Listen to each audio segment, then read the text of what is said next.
আবারও সরব হলেন সিপিআইএম কমলাসাগর অঞ্চল কমিটি। মঙ্গলবার দুপুরবেলা কমলাসাগর পঞ্চায়েতের বিভিন্ন সমস্যা নিয়ে কমলাসাগর পঞ্চায়েত সচিবের নিকট ডেপুটেশন দিয়ে চরম হুঁশিয়ারি দিয়ে আসেন। যদি দাবিগুলি অতি দ্রুত বাস্তবায়িত না হয় তাহলে আগরতলা কমলাসাগর মূল সড়ক এমনকি কমলাসাগর পঞ্চায়েতে তালা ঝুলিয়ে আন্দোলনে নামবে। উপস্থিত ছিলেন জেলা কমিটির সদস্য হিরণময় নারায়ণ দেবনাথ, অঞ্চল সম্পাদক কৃষ্ণপদ ভৌমিক, অঞ্চল সদস্য রাজেশ দত্ত, সুলতান মিয়া, অমৃত দাস সহ অন্যান্যরা। ওই দিন ডেপুটেশনের মূল উদ্দেশ্য ছিল কয়েকটি দাবি অতি দ্রুত পূরণ করতে হবে। এই দাবিগুলি হল জনগণের স্বার্থে কমলাসাগর পঞ্চায়েতের বিভিন্ন এলাকায় রাস্তার বেহাল দশায় পরিণত হয়ে আছে, তা অতি দ্রুত সংস্কার করা।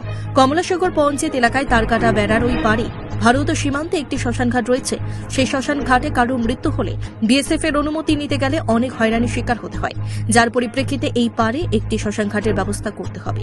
গোটা পঞ্চায়েতের বিভিন্ন জায়গায় অনেকগুলি জলের পয়েন্ট দেওয়া হয়েছে অনেক পূর্বেই, কিন্তু সেই জলের পয়েন্টগুলি এখনো চালু করেনি। অতি দ্রুত তা চালু করতে হবে। তাছাড়া দেবীপুর বাজারের মধ্যে একটি শেড ঘর রয়েছে, যা বর্তমানে সারাদিন রাত্রিবেলা মদের আখড়ায় পরিণত হয়ে থাকে, তা অতি দ্রুত বন্ধ করা। পাশাপাশি সেই শেডটি সংস্কার করা এবং কীর্তন প্যান্ডেলের বেহাল দশায় পরিণত হয়েছে, তা অতি দ্রুত সংস্কার করা। যদিও দাবিগুলি পঞ্চায়েত সচিব এবং পঞ্চায়েত উপপ্রধান যুক্তিযুক্ত বলে মেনে নিয়ে অতি দ্রুত কাজ করা আশ্বাস দিয়েছেন, কিন্তু নেতৃত্বরা জানান অতি দ্রুত কাজ সম্পন্ন না হলে দল আন্দোলনে নামবে। সিপিআইএম কমলাসাগর অঞ্চল কমিটির উদ্যোগে আজকে কমলাসাগর গ্রাম পঞ্চায়েতে আমরা জনগণের বিবিধ সমস্যা নিয়ে আমরা ডেপুটেশনে মিলিত হয়েছি। এই ডেপুটেশনে পঞ্চায়েত সচিব উপস্থিত ছিলেন এই গ্রামের উপপ্রধান। আমরা বিশেষ করে আমাদের এই পঞ্চায়েতে অনেকগুলো সমস্যার আমরা এখন সম্মুখীন হতে যাচ্ছি। বিশেষ করে কয়েকটা গ্রামের রাস্তা বেহাল অবস্থার মধ্যে আছে, যেগুলা দিয়ে চলাফেরা করতে জনগণের অসুবিধা হচ্ছে। আমাদের আরেকটা সমস্যা হচ্ছে আমাদের রাজাটিলা একটা শ্মশানঘাট, যেটা বর্ডারের ফেন্সিং এর ওপারে।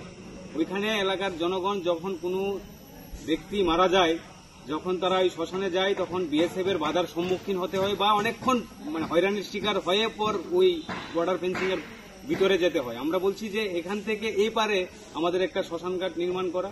আমাদের অনেকগুলা জলের পয়েন্ট এই সময়ের মধ্যে, সাবমার্সিবল, মিনি ডিপ টুয়েল, ডিপ টুয়েল, এগুলো পরে আছে, কিন্তু এগুলো চালু করছে না। অনেকদিন ধরে এগুলো পরে আছে। কৃষকদের স্বার্থে একটা ইরিগেশন, সেটা বন্ধ হয়ে আছে। তো আমাদের এই বাজারের, বিশেষ করে দেবীপুর বাজার, পঞ্চায়েত সংলগ্ন বাজারের অবস্থাটা অত্যন্ত দিনের পর দিন নিম্নতর যাচ্ছে। আমাদের যে শেড আছে, পূর্বতন সরকার যে শেড করে দিয়ে গেছেন, দীর্ঘদিন হয়েছে, এই শেড বেহাল অবস্থার মধ্যে আছে। আমাদের কীর্তনের প্যান্ডেল আছে একটা, এটা দিয়েও জল পড়ছে। এখানে স্থানীয় ব্যবসায়ীরা সন্ধ্যাবেলায় যখন বিকেলবেলা জড়ো হয় বিক্রি করতে, বৃষ্টি আসলে পর এখানে বসে থাকতে পারে না।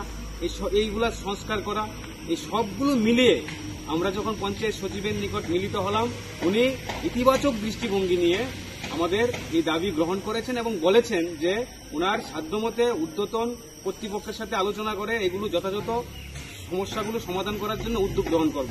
পাশাপাশি আমাদের এখানে উপপ্রধানও ছিলেন, উনিও এই দাবিগুলো ইতিবাচক দৃষ্টিভঙ্গি দিয়ে গ্রহণ করেছেন এবং বলেছেন যে এই কাজগুলো আমরা প্রপোজাল পাঠিয়েছি, এই কাজগুলো আমাদেরও তরফ থেকে তদারকি আছে। আমরা আশা রাখি এগুলো আর বেশি দেরি না করে জনগণের স্বার্থে যে সমস্যাগুলো আছে এগুলো সমস্যার সমাধানের জন্য উদ্যোগ গ্রহণ করবেন। আমরা তো আগেই বলেছি এই সময় আমাদের গোটা এলাকা জুড়ে আমাদের পঞ্চায়েত ডেপুটেশন চলছে। তারপরে এই দাবিগুলি যদি পূরণ না হয়, ধীরে ধীরে আমরা রাস্তা রোকো, গণ অবস্থান, বাজার বন্ধ, পঞ্চায়েত ঘেরাও, এই সমস্ত কর্মসূচিতে যেতে কিন্তু আমরা বাধ্য হব। আপনি কি খুঁজছেন বিশুদ্ধ পানীয় জল? তাহলে আজই বেছে নিতে হবে অত্যাধুনিক প্রযুক্তি ও পরীক্ষা নিরীক্ষার মাধ্যমে প্রস্তুতকারী পানীয় জল একমি। বিশুদ্ধ জলে সুস্থ জীবনের মূল চাকাঠি। Acme packaged drinking water. Bureau report, news Tripura 24।